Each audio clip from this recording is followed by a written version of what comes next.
A Terra mudou muitas vezes e se transformou fortemente desde quando se formou pela primeira vez. Como a vida surgiu ainda é um grande mistério da ciência. No entanto, temos atualmente o melhor palpite para o início da vida na Terra, que pensamos que foi há cerca de 3,8 bilhões de anos atrás.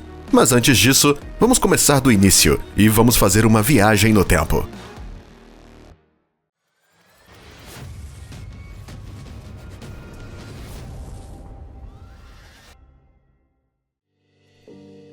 A Terra nem sempre existiu, e nem sempre foi essa casa que nós conhecemos. Há aproximadamente 4,6 bilhões de anos, o nosso sistema solar era apenas uma nuvem de poeira e gás, conhecida como nebulosa solar.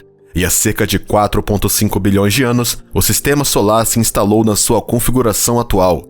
O núcleo rochoso da Terra formou-se primeiro, com elementos pesados colidindo e ligando-se entre si. A matéria que era densa se afundou para o centro dos planetas e o material mais leve construiu a superfície, a crosta. A Terra sofreu um enorme impacto durante a sua formação que catapultou pedaços do planeta para o espaço e formou a nossa Lua, que entrou em nossa órbita.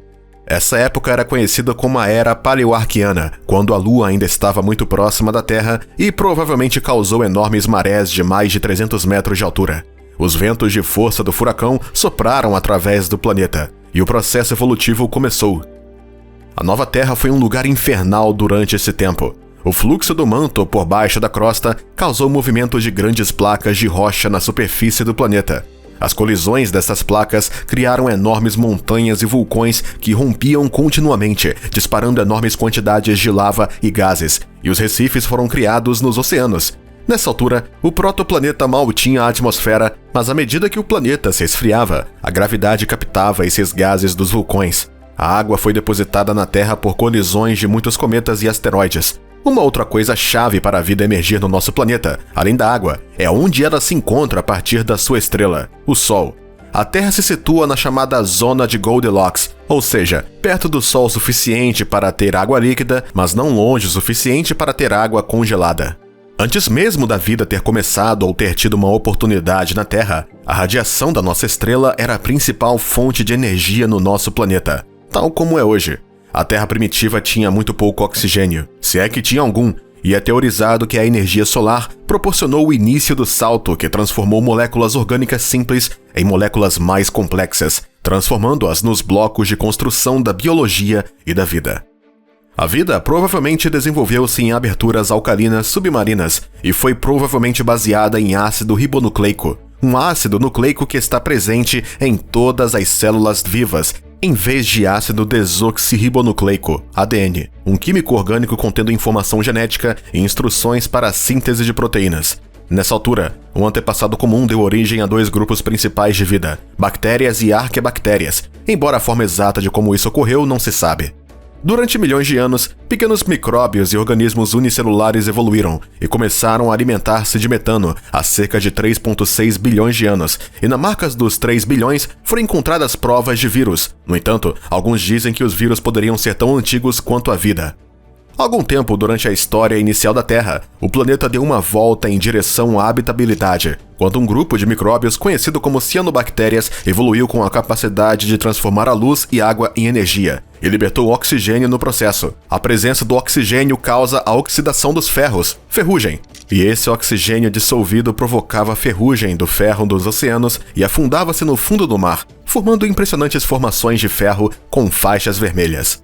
Mas entre 2,4 e 2,1 bilhões de anos, algo incrível e desastroso ocorreu. Os resíduos venenosos produzidos por essas cianobactérias fotossintéticas, o oxigênio que foi acumulado na atmosfera, causou a morte de bactérias anaeróbicas, levando à primeira extinção em massa da Terra, a que alguns chamam de o grande evento de oxidação.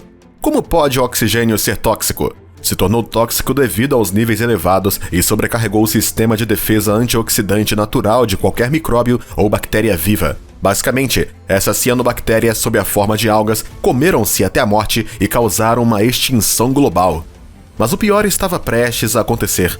Há cerca de 2,3 bilhões de anos, a Terra congelou como resultado possível do grande evento de oxidação e a atividade vulcânica no planeta se acalmou. Com o tempo, o gelo derreteu, o que causou na libertação indireta de mais oxigênio para a atmosfera. Isso deu lugar à era neoproterozoica, onde protozoários como Paramecium amoebas evoluíram. As primeiras células animais eram diferentes das plantas, e essas células começaram a alimentar-se de plantas e tornaram-se os primeiros herbívoros. Mas durante essa era, a Terra congelou de novo pelo menos mais 2 vezes, o que atrofiou o desenvolvimento evolutivo. Contudo, a vida encontra um caminho, e durante este tempo, fungos, vermes e outros pequenos animais bilateralmente simétricos sobreviveram e evoluíram. Agora vamos para a era paleozoica. Formas de vida complexas começaram a se desenvolver, incluindo peixes, artrópodes, moluscos e equinodermes. As plantas começaram a aparecer na superfície da Terra e animais respiradores de oxigênio começaram a andar e a se rastejar pela Terra. Entretanto, tubarões, caranguejos e estrelas do mar começaram a encher os oceanos.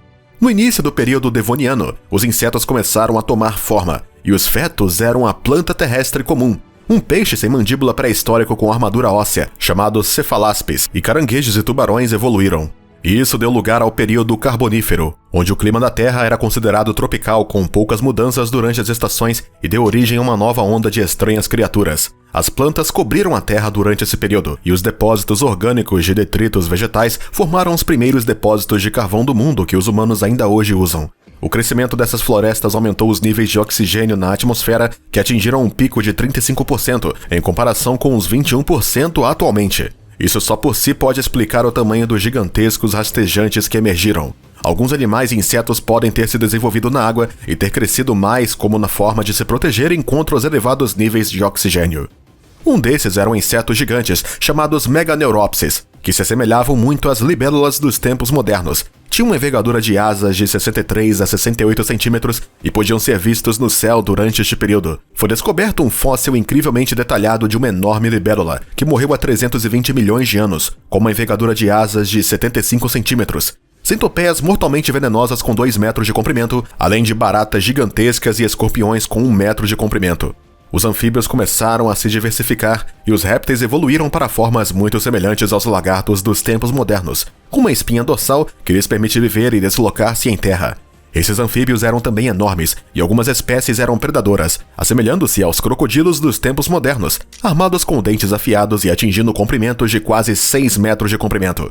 E como os crocodilos dos tempos modernos, alguns evoluíram para ter uma pele mais espessa e escamosa, o que resolvia o problema do seu corpo secar se estivessem fora da água por muito tempo.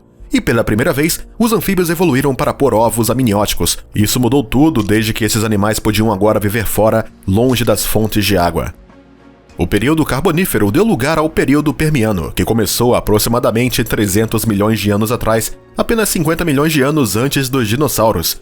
Todos os continentes durante esse período existiram como uma grande massa terrestre, chamada Pangeia. Os primeiros grandes animais comedores de plantas e de carne evoluíram durante esse tempo. Algumas dessas criaturas poderiam ser confundidas com dinossauros, mas na verdade estavam mais relacionadas com mamíferos e répteis. Uma dessas criaturas bizarras foi a Diploceraspis. Parecia uma salamandra que tinha em média cerca de 1 metro de comprimento, mas sua cabeça tinha a forma de bumerangue.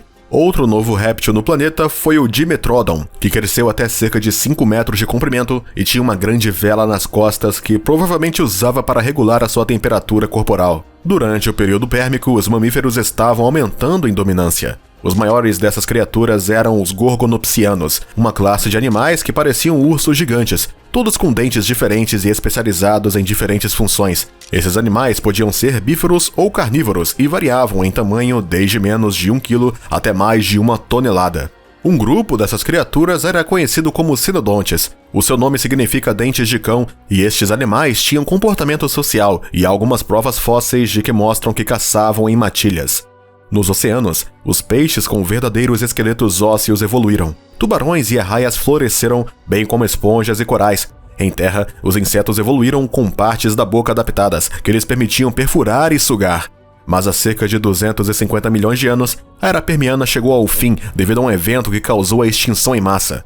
Em 2001, os cientistas fizeram uma descoberta arrepiante. Um cometa ou asteroide maciço, igual ao que põe o fim aos dinossauros, exterminou os répteis gigantes 200 milhões de anos atrás. Mas como os cientistas sabem disso? Bom, moléculas de hélio e gás argônico foram encontradas fechadas em carbono em proporções elevadas, que só poderiam ter vindo do espaço. Se estima que o asteroide ou cometa tinha entre 6 e 12 quilômetros de largura de diâmetro. Os investigadores dizem que o ataque teria libertado a energia 1 milhão de vezes maior que o maior terremoto da história. Além dessa descoberta, há provas de que a atual Sibéria e China sofreram erupções vulcânicas numa escala inimaginavelmente maciça, e essas erupções criaram pó e nuvens de cinzas que bloquearam a luz solar. Não só isso, mas mais de 1 milhão de anos, 3 milhões de quilômetros cúbicos de lava jorraram do solo, cobrindo todo o planeta numa camada de 10 metros de espessura. O impacto dos asteroides combinado com a atividade vulcânica foi bem pesado para o planeta. A Terra era, mais uma vez, um lugar não habitável. A combinação desses dois eventos resultou no que se chama extinção do Permiano-Triássico. 90% de animais marinhos e 70% de terrestres que estavam vivos morreram. Parece que esse seria o último capítulo da evolução da vida na Terra, mas uma nova era começaria depois disso. Era a era dos dinossauros. Gostaria de ver o que aconteceu depois dessa grande extinção pérmica e como é que os grandes dinossauros tiveram seu início. Se tiver interesse, conte pra gente nos comentários e fique atento aqui para mais vídeos no futuro.